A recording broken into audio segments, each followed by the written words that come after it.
If you're a Black woman trying to take her health seriously in 2025, welcome. It is no mistake you came across this video. Today we're going to talk about facts that every Black woman needs to know. Hi, my name is Jolene. I'm a registered nurse for a little over 6 years now.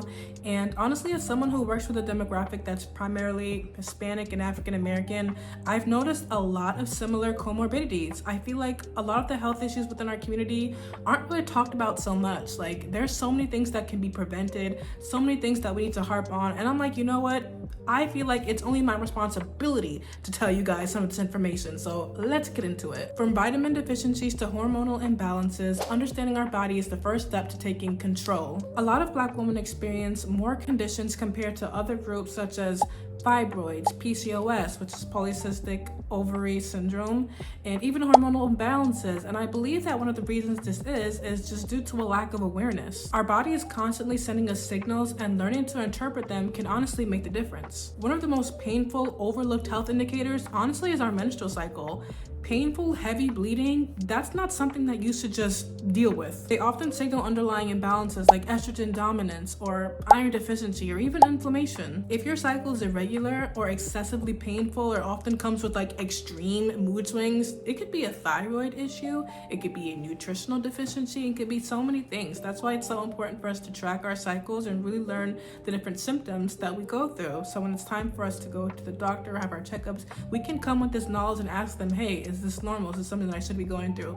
Me personally, I use the Flow app. Shameless plug, this is not sponsored, but I use Flow, and I love Flow because with it, I'm able to ask it different questions like, oh, why am I feeling this way? It has so many guides. It has like an AI feature and a feature where you can even speak to a medical doctor as well. I think it is so cool. You can track your symptoms, even discharge. It'll show you different discharges and why it could be a certain color, what's normal, what's abnormal. I think it's such a great app. Download it if you don't already, ladies. Flow. Inflammation is another silent culprit behind many health problems. Processed food, sugar, and even stress can all contribute to inflammation, which in turn can trigger to even more serious conditions like autoimmune diseases or even diabetes. I noticed primarily at the hospital that I work with, a lot of people have diabetes. A lot of people have autoimmune diseases. And I've noticed the ages, especially, amongst us as Black women, they're getting younger and younger and younger. You wouldn't expect something like this in someone and so young,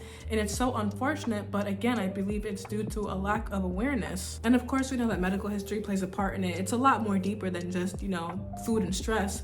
But again, that does play a part in a lot of comorbidities.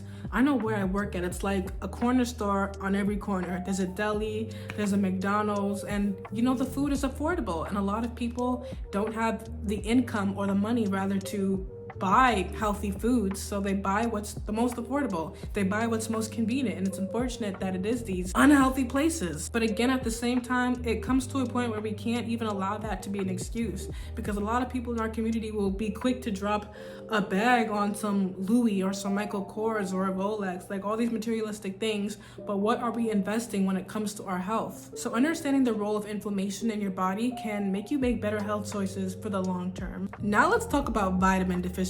My mom, I know she's watching this and she's gonna get on me for this one.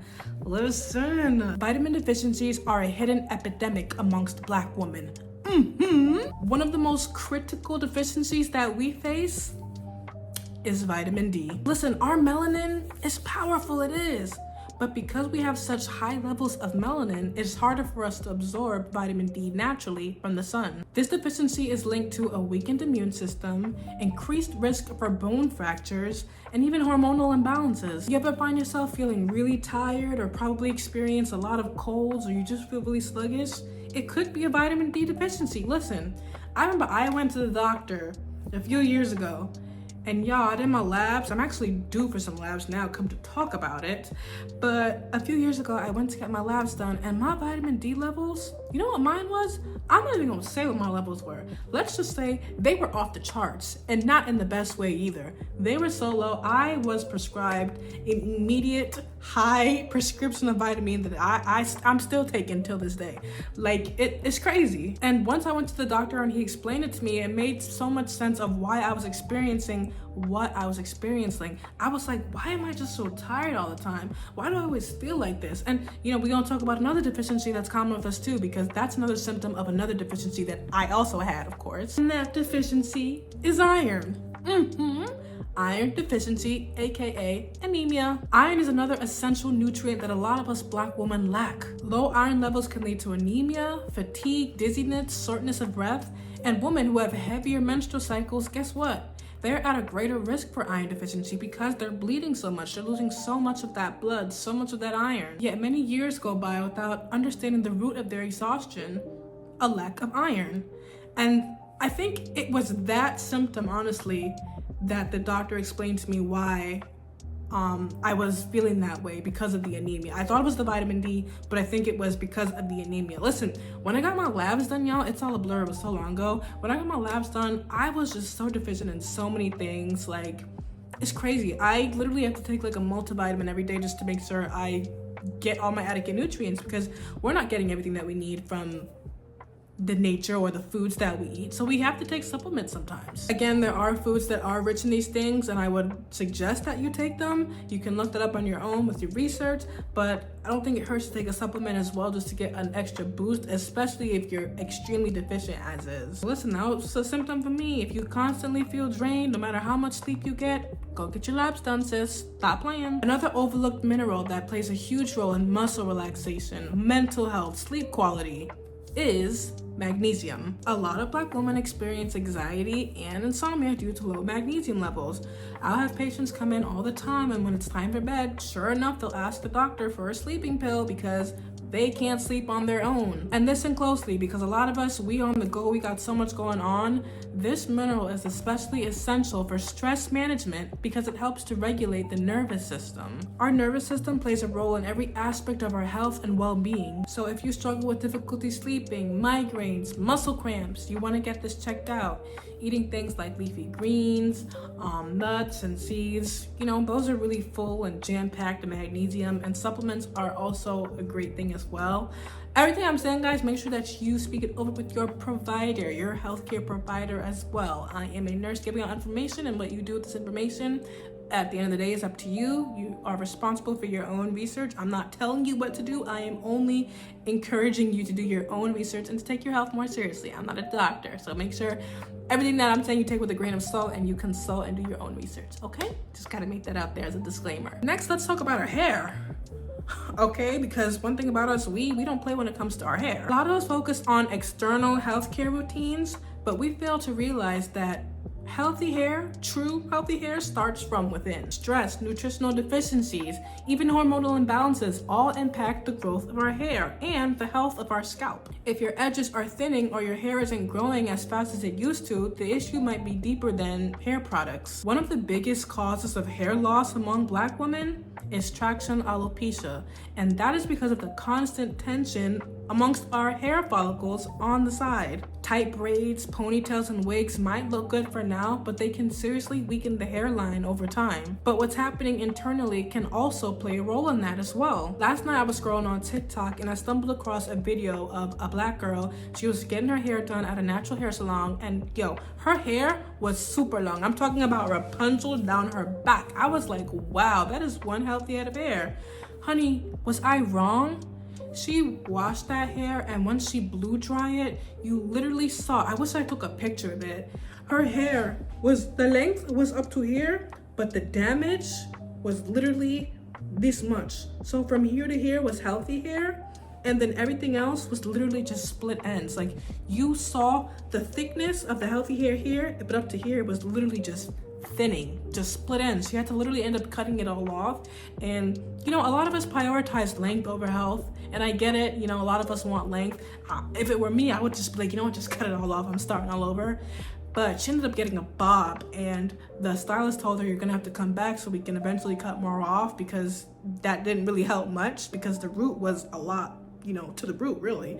But that just goes to say, she was telling her that she thinks she needs to get her labs done because it could be due to a deficiency, a vitamin deficiency. And I was like, wow.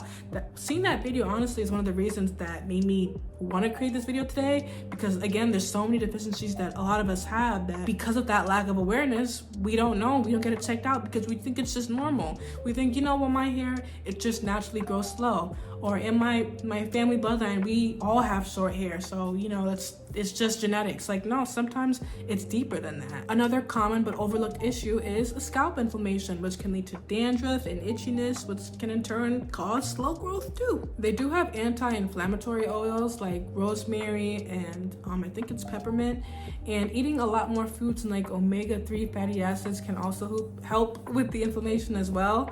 But honestly, at the end of the day, even making dietary changes as simple as that can really help in a lot of the conditions that we have today and prevent them from worsening. One final thing that I will talk about is our mental health when it comes to our mental and our emotional well-being overall.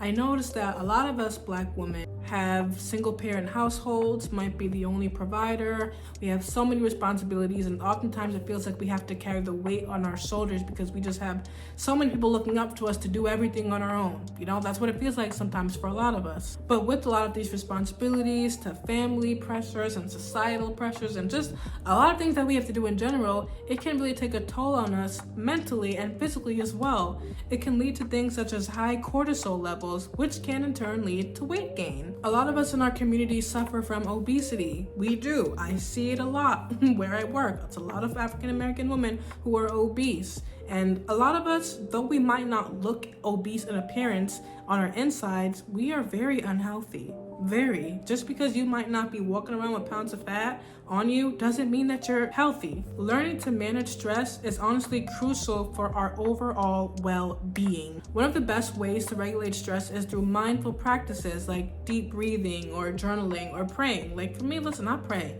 I talk to God. I am very stressful right now. And honestly, I've just been praying. I've been meditating on the scriptures, and that's been keeping me at peace so much. Like when I don't know about you, but when I get stressed, my body literally starts to feel it. I start to get chronic migraines, so many headaches. I feel my heart, it feels like it's racing or palpitating. Like I literally feel the stress. And once I tune into my mindful practice, I feel an immediate sense of relief. If you have an Apple Watch, I love my Apple Watch. I'm looking for it. I think it's on the plug right now. But I love the Apple Watch because one of the features that it has is for mindfulness. So it'll tell me, like, even when I'm at work, it has a notification that's like, okay, you need to breathe right now. And it'll tell me to breathe like a minute, and then it'll repeat that a couple times for like probably 3 minutes. And then, you know, sometimes when I have time, I do it.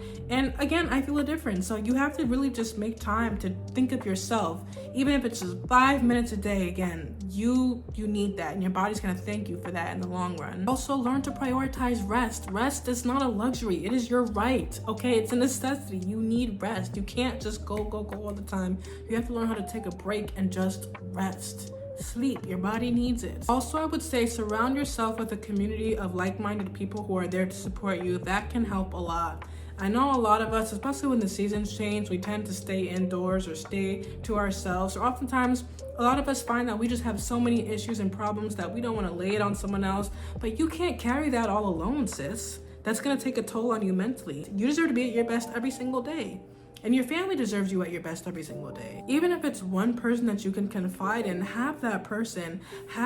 Ask a sister around you, hey, you know, can you help me with these kids? Or can you help me with some laundry? Or can you just stay on the phone with me? I just need someone to talk to. Like, don't feel like you need to carry everything on your own. Have some type of outlet. Have a body or a group of people that you can just, you know, have that support system. They'll be there for you. Also, don't forget to take care of yourself. I know sometimes we feel like we need to take care of everyone. You got your kids, you got your husband, you got this and that and all these responsibilities, but take time for yourself.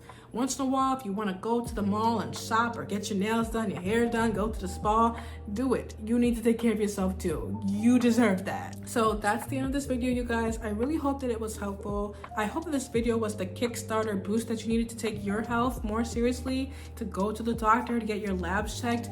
take more healthier decisions, not take your health for granted. Like, listen, I remember on Netflix there's this documentary called What the Health. I remember I was in college, I watched that, and watching that changed my whole outlook on life. I need to rewatch it again. I hope it's there. But again, take everything again with a grain of salt. Do your own research. Contact your healthcare provider before just jumping on a new regimen cold turkey, guys. And you know, for my Black sisters, I'm here for you. I am your sister that you can come to if you need a question or something, or you need help or assistance. Like, I got you. I know I talk a lot about like femininity and modest fashion and marriage and stuff like that, but the point of my channel, I want it to be like a holistic channel where I can help people like mentally, physically, all of these. So again, I hope this video was helpful. If you did find it helpful, please like, comment, subscribe, share it with a friend.